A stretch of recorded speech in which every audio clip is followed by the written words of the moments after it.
Dia kedekut tu pun dah leceh. Dia ajak orang semua pakat kedekut. Tak bagus macam tu. Dan sembunyi mereka itu akan barang yang memberi akan mereka itu oleh Allah Subhanahu wa taala daripada kurnia Allah seperti ilmu dan sebagainya. Itu dia.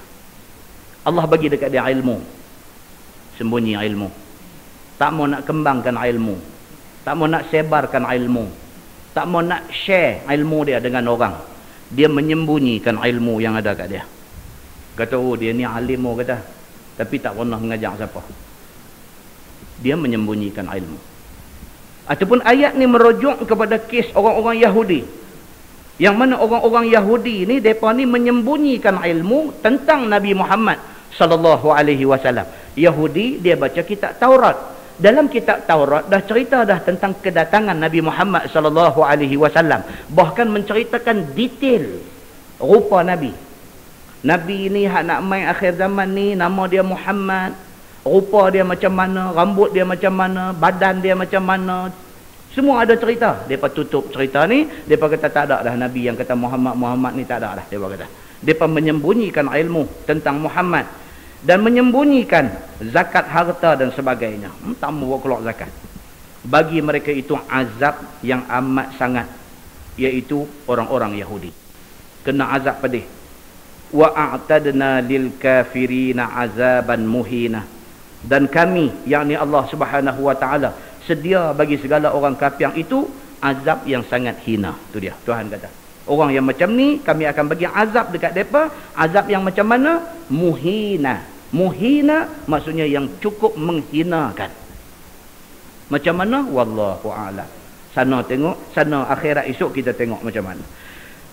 Walladzina yunfiquna amwalahum ri'a'an nas wala yu'minuna billah wala bil yaumil akhir. Dan segala mereka yang menafkah harta mereka kerana riak, yakni nak menunjuk kepada manusia. Tuhan marah juga. Dia bagi derma tapi dengan niat nak tunjuk ke orang. Orang main minta derma kat dia, dia tanya, setakat ni yang bagi paling tinggi berapa? Dia tanya macam tu. Dia kata setakat ni kita punya ni lah, dia sebut satu nama, dia bagi 50,000. Okey, saya bagi 100. Jenis macam tu. Paling tinggi berapa? 5, saya bagi 100. Orang mai abang kata ni kami nak buat masjid, abang lah kutip banyak mana dah? Si tanya macam tu. Lah kutip banyak mana dah? Dia kata setakat ni dapat 1 million lah. Saya bagi lagi 1 million. Style lagu tu. Tapi ada tapi lagi. Tapi you nak buat macam mana nak bagi orang tahu kata saya bagi ni? Ri'a'an nas. Quran kata apa? Nak menunjuk kepada orang. Bagi tu cantik dah. Dia kata lah kutip, lah keperluan berapa? Dia kata keperluan 4 juta. Lah kutip berapa dah? Kutip dapat 2 juta dah. Lagi 2 juta lah. Hampa boleh kutip lagi ke? Tanya. Dia kata tak tahulah takat ni pun macam nak bercerai nyawa ni nak dapat 2 juta ni. Okey, tak apalah. Saya bagi cukup lah. Saya bagi lagi 2 juta. Tapi tolong jangan abang kat siapa. Oh, ini cantik. Ini cantik.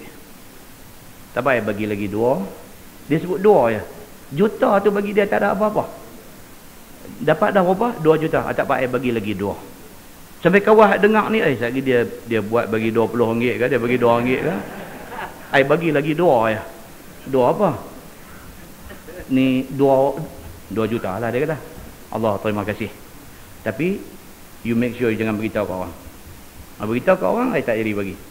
Cantik. Itu ada ciri-ciri ikhlas dalam hati dia.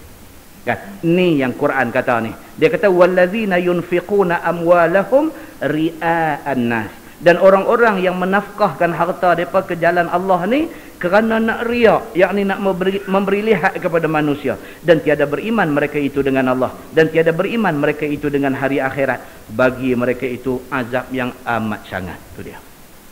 Ada ingat nak menunjuk, Tuhan kata aku bagi azab. Aku tak mau orang hak jenis nak menunjuk ni. Itu maksud dia. InsyaAllah bulan depan kuliah akan datang di Jelutung. Dia akan detail tentang benda ni. Dia akan detail tentang 3 golongan yang dipanggil hisab di depan Allah Subhanahu wa taala, iaitu orang yang katanya mati syahid Yang kedua, orang yang katanya ilmunya tinggi dan banyak. Dan yang ketiga ialah orang yang katanya pemurah, kuat berderma. 3 golongan ni Tuhan akan panggil dulu untuk hisap di mahsyar esok ni. Apa jadi kepada 3 golongan ini? Ni. Dan dia kata seperti segala orang yang munafik dan orang-orang kafir Mekah, depa juah. Orang munafik, orang kafir Mekah ni juah. Bila Nabi Muhammad seru depa suruh masuk Islam, depa pekunun balik Nabi. Depa kata, hang siapa? Hang nak mai ajak kami suruh tinggal apa hak kami duk buat lah, suruh ikut benda baru yang hang mai bawa mai ni. Hang ingat hang ni siapa? Hang kenal tak kami siapa? Hang tahu tak selama ni yang duk jaga Baitullah ni siapa? Depa juah. Hang tahu tak ni yang duk jaga Kaabah selama ni siapa? Kami, dia kata. Hang tahu tak selama ni yang duk pasang kiswah, duk pasang kelambu Kaabah ni siapa? Kami, dia kata. Hang tahu tak Muhammad yang selama ni duk siqayatul hajj, duk bagi minum kepada jemaah haji yang mai ke Kaabah, mai tawaf di Kaabah ni siapa? Kami. Hang tahu tak kebaikan yang kami dah buat di atas bumi Mekah ni banyak mana? Hang tahu ke tak Muhammad? Dia berkata, juah ni lah yang Allah sebut dalam ayat ni. Seperti mana apa? Orang-orang kafir Makkah dan juga golongan munafik. Depa juah, kerana juah tu depa tak mau ikut ajaran Nabi sallallahu alaihi wasallam. Firman Allah, wa man yakfur wa man yakun syaitanu lahu qarina fasa'a qarina. Dan bermula mereka yang ada syaitan baginya, kerana ikut suruh syaitan itu, maka ia itu sejahat-jahat kawan ataupun sahabat pada mereka itu. Itu dia. Yang ni yang orang-orang jenis duk berubat orang. Kan orang hak jenis duk jampi orang sakit, mereka selalu sebut perkataan qarin. Tuan-tuan dengar qarin? Daripada ayat ni lah. Wa man yakuni syaitanu lahu qarina fasa'a qarina. Qarin ni maksud dia apa nak kata? Qarin. Tu di Melayu ni dia nak sebut payah. Kita pi 2 orang tu dia panggil muqarranah. Sekali dia panggil sekali. Qarin ni sekali. Kita dia ada. Bersama qarin. Yang kata haji qiran. Tuan-tuan dah belajar bab haji kan?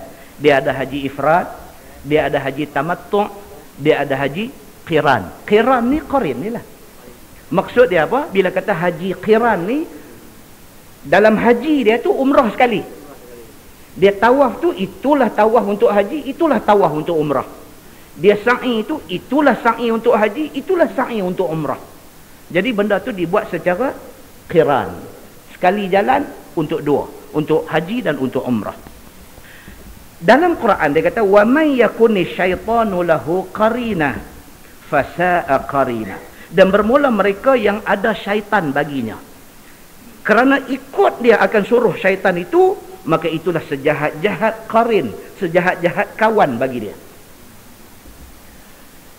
Maka banyak perbahasan tentang benda ni di kalangan ulama hadis. Di kalangan ulama hadis dia kata qarin ni ada baik ada jahat. Qarin ni tiap-tiap orang ada qarin, dia kata, dan qarin ni ada baik ada jahat.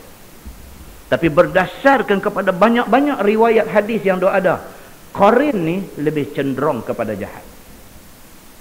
Dia lebih suka nak heret kita, bawa pergi kepada jahat. Bagi pengamal perubatan macam-macam tradisional apa semua ni, dia ada lagi cerita tambah-tambah lagi. Dia kata kita masa beranak mai tu beranak mai dengan qarin, dia kata. Dia tambahlah. Lepas tu kalau kita ni semangat kita lemah, dia kata semangat kita lemah, qarin ni dia akan take over kita. Lepas tu dia kata orang akan nampak muka kita di mana-mana, orang ingat kita, tapi sebenarnya itu qarin, itu bukan kita. Dan sampai satu tahap dia kata kita kadang-kadang kita duk bercakap seorang-seorang, macam ada satu lagi orang depan kita duk lawan bercakap. Kan macam orang duk sakit macam-macam ni duk bercakap seorang, ada kata bercakap seorang tu sebenarnya dia duk bercakap dengan qarin dia. Qarin ni pula dia kata muka dia serupa muka kita. Ini semua tak ada dalam hadis, tak ada dalam apa. Ini ada dalam kitab bomo dia aja. Ada cerita ni semua. Dalam dia punya buku ada cerita pasal qarin yang macam-macam cerita, muka qarin macam muka kita, duk main bersembang dengan kita. Yang ni buku dia aja. Dalam hadis tak ada cerita macam-macam ni semua. Cuma hadis nak bagi tahu kata apa? Dia ni sebenarnya adalah syaitan. Ada satu kesimpulan lagi kata no, qarin ini adalah jin, dia kata. Maka jin ni ada Islam, ada kafir. Macam tu. So kebanyakan qarin ni dia akan influence kita, dia akan pengaruhi kita, dia akan bawa kita kepada benda-benda yang tak elok dan jahat. Maka dalam Quran kata apa? Fasa'a qarina. Maka itulah sejahat-jahat qarin, dia kata. Wa maza alaihim law amanu billah wal yaumil akhir wa anfaqu mimma razaqahumullah.